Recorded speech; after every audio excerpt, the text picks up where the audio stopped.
जय श्री राम, हर हर महादेव। मैं अधिवक्ता भागेश श्रीवास्तव वाराणसी से पुनः आप लोग के समक्ष उपस्थित हूँ एक नया वीडियो लेकर नई ऊर्जा के साथ। और मुझे विश्वास है कि आप लोग भी ऊर्जावान होंगे। हम लोग चर्चा कर रहे थे भारतीय नागरिक सुरक्षा संहिता सन 2023 के बारे में। चूँकि बदलाव थोड़ा बहुत हुआ है, धाराएं इधर से उधर हो गई हैं, अध्याय इधर से उधर हो गए हैं, बस उसी को हम लोग को देखना है। कंटेंट्स लगभग लगभग सब एक ही देखने को मिल रहे हैं। तो आइए हम आज चर्चा करेंगे धारा 407 से लेकर के धारा 412 तक अध्याय 30 में जो submission of death sentence for conformation यानी कि मृत्यु दंडादेशों की पुष्टि के लिए प्रस्तुत किया जाना। दंड प्रक्रिया संहिता के अध्याय 28 में धारा 366 से लेकर के धारा 371 तक इसमें वर्णन किया गया था। अब उसके जगह पर यहाँ जो नई संहिता है भारतीय नागरिक सुरक्षा संहिता सन 2023, इसमें धारा 407 से लेकर के 412 तक में वर्णन किया गया है।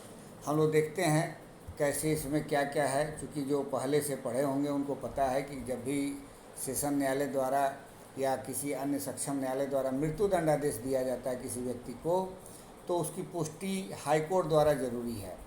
तो धारा जो 407 है इसमें एक सामान्य नियम बताया गया है कि पुष्टि कैसे होगा। और जो उच्च न्यायालय की शक्ति है वो 409 में है, जो कि पुराने अधिनियम में 468 में था। तो बहुत ज़्यादा कंपेयर करके हम पढ़ेंगे तो आप कंफ्यूज हो जाएंगे। इसमें क्या क्या प्रावधान दिया गया उसको हम लोग देखते हैं, कहाँ बदलाव है और कहाँ बदलाव नहीं है। हमें जहाँ तक लग रहा है कहीं कोई बदलाव नहीं है, बस धारा बदल गया है और अध्याय बदल गया है। वहाँ पे धारा 466 से 471 था, अध्याय 28 था, और यहाँ पे अध्याय 30 हो गया है और धारा 407 से लेकर के 412 तक हो गया है। देखते हैं। कह रहा है कि sentence of death to be submitted by court of session for confirmation. Session न्यायालय द्वारा मृत्यु दंडादेश का पुष्टि के लिए प्रस्तुत किया जाना। उद्धार एक कह रहा है कि when the court of session passes a sentence of death, the proceeding shall forthwith be submitted to the High Court, and the sentence shall not be executed unless it is confirmed by the High Court.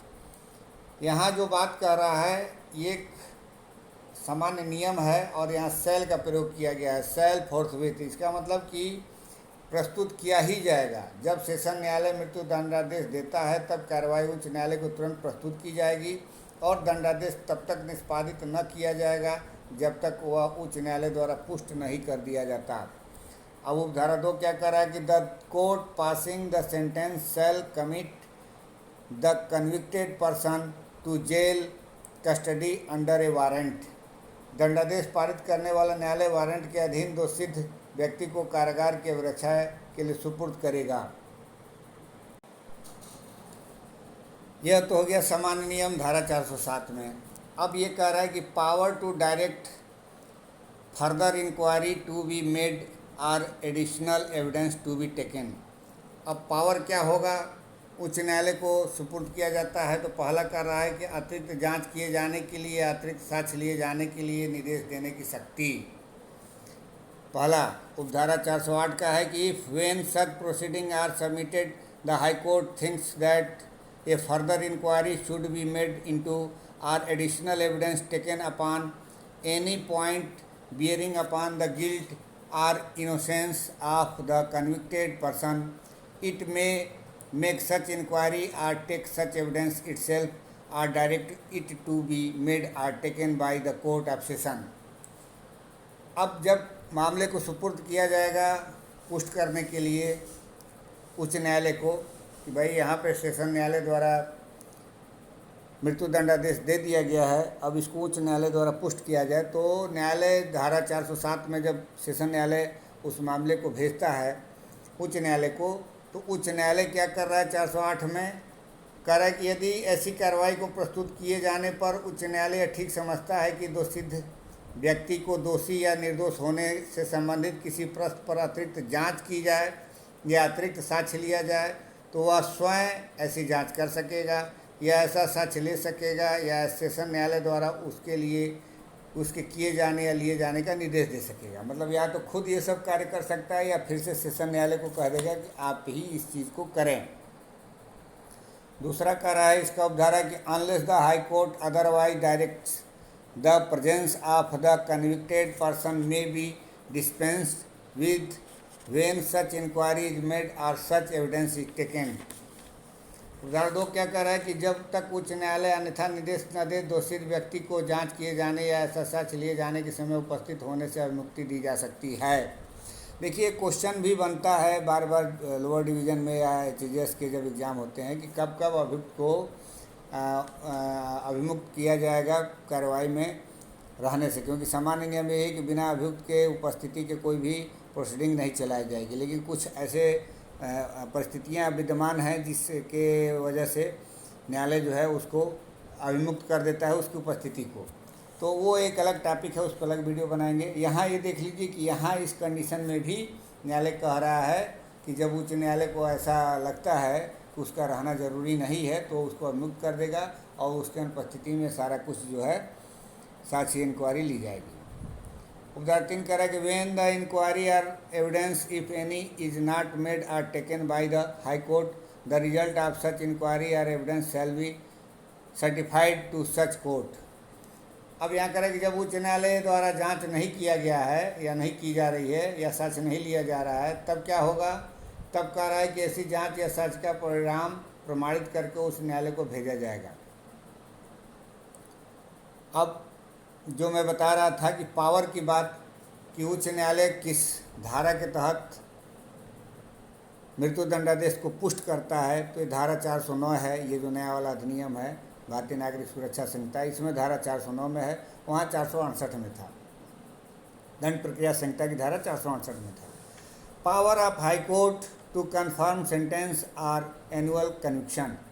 धारा 409 कर रहा है in any case submitted under section 407 the high court. तब high court क्या करेगा जब उसको धारा 407 के तहत कोई केस सबमिट किया जाता है, तब पहला may confirm the sentence or pass any other sentence warranted by law. अब पहला तो ये करेगा या तो उस सेंटेंस को कन्फर्म कर देगा या कोई अन्य सेंटेंस पास करेगा जो कि इस अधिनियम के द्वारा लॉ के द्वारा उसको दिया गया है।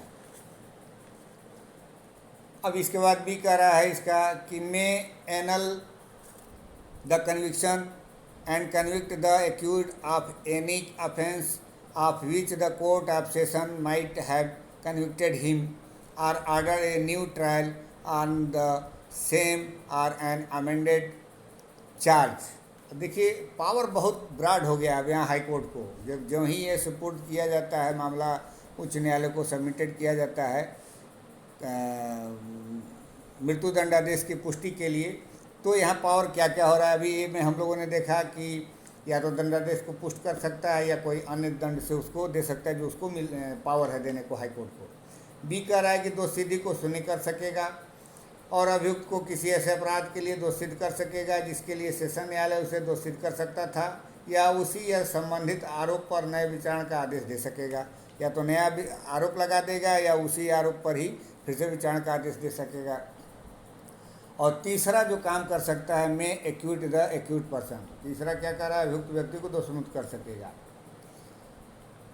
अब इसके बाद प्रोविजो कर रहा है कि provided that no order of confirmation shall be made under this section until the period allowed for preferring an appeal has expired और if an appeal is presented within such period until such appeal is dispose of.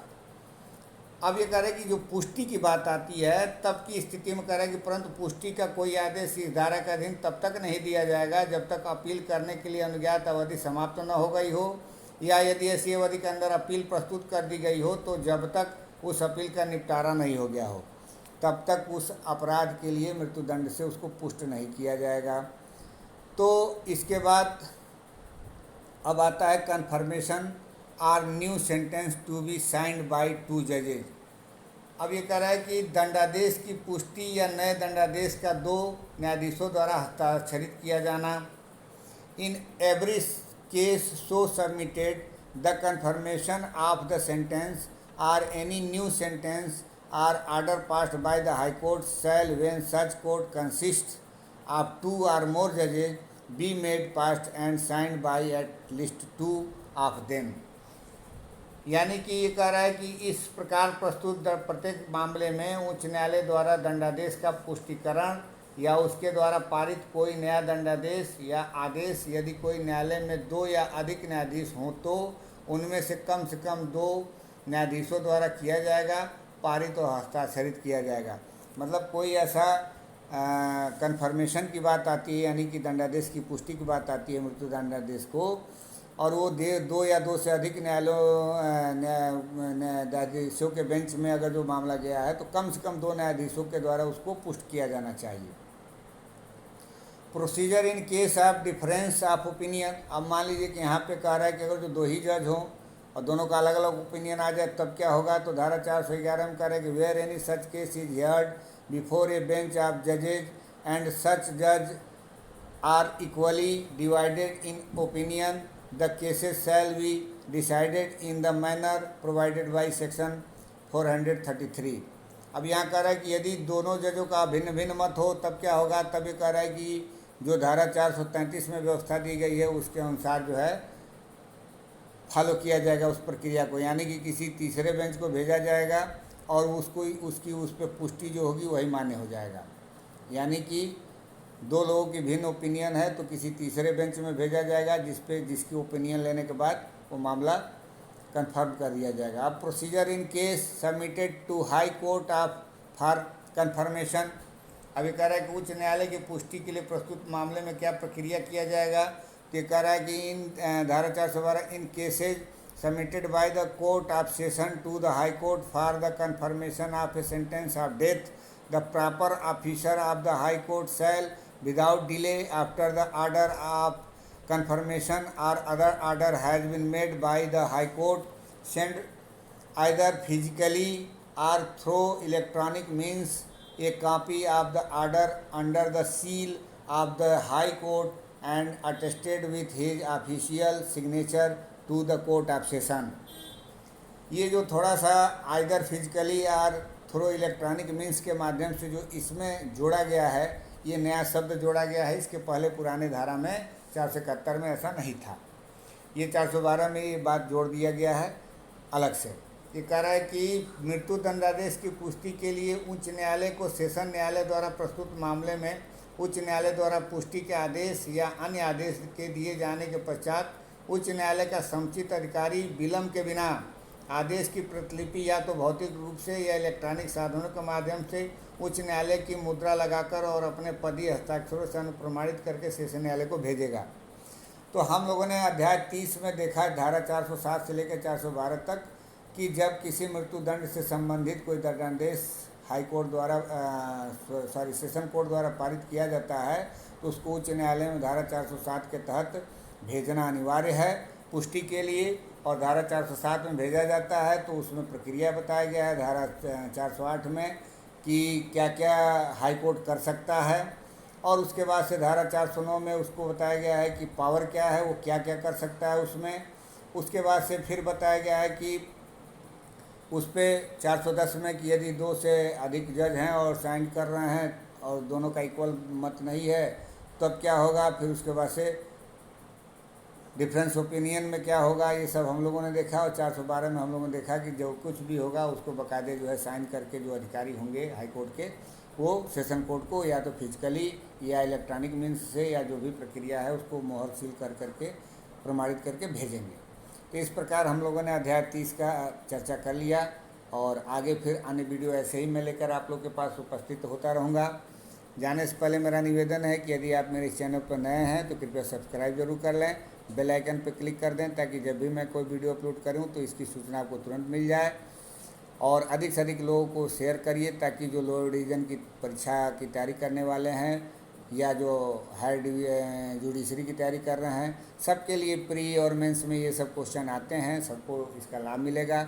और knowledge के purpose से भी यदि आप अधिवक्ता महोदय हैं तो आपको ज़रूर पढ़ना चाहिए कि प्रक्रिया क्या होती है। तो अपने वाणी को विराम रखते हुए मैं आशा करता हूं कि आप लोग ज़रूर मेरी वीडियो को शेयर करेंगे। मिलते हैं अगले वीडियो में नई ऊर्जा के साथ, तब तक के लिए इजाज़त दीजिए। धन्यवाद।